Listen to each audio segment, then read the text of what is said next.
Pemirsa, Anda masih bersama kami di Berita Kriminal Borgol.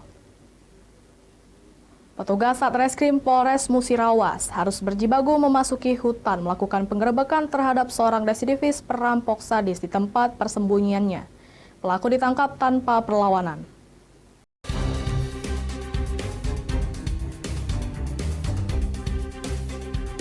Beginilah proses beberapa anggota Polres Musirawas menembus masuk hutan di Kecamatan Rawas Ilir, Musirawas Utara. Kegiatan ini untuk melakukan penangkapan seorang residivis perampok sadis yang tengah bersembunyi di sebuah pondok di dalam hutan. Pelaku Andre, 37 tahun, tak berkutik saat polisi melakukan penggerebekan di tempat persembunyiannya. Selanjutnya pelaku langsung digelandang ke Mapolres Musirawas guna diproses lebih lanjut. Menurut keterangan polisi, dalam menjalankan aksi perampokan, pelaku terbilang sadis. Pelaku tak segan-segan melukai korban dengan senjata api rakitan dan juga senjata tajam. Penangkapan ini berdasarkan laporan seorang petani yang menjadi korban perampokan satu unit mobil pickup di Desa Sumber Asri, Kecamatan Sumber Harta, Musirawas.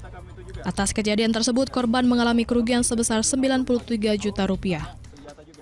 Melakukan penodongan, ya. Jadi saudara Rijal ini melakukan penodongan dengan senjata tajam, pisau kepada saudara Tirwan, ya, saudara Tirwan.